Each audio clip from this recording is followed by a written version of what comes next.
Welcome! In front of me I have HUAWEI Watch Fit 4 and I'm gonna show you how to change the vibration intensity level on this watch.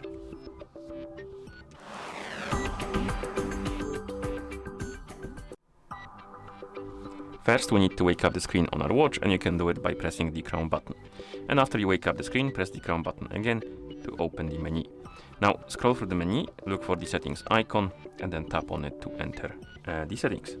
In settings, look for the option called sounds and vibration. And once you find it, tap on it, and here you should see the vibration option.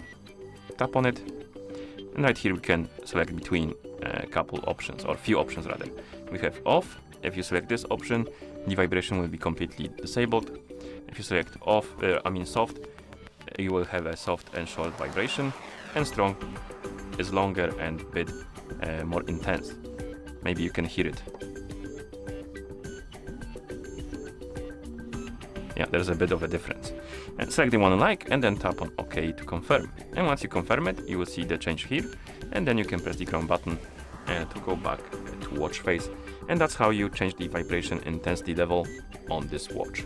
Thank you for watching. If you found this video helpful, please consider subscribing to our channel and leaving a like on the video.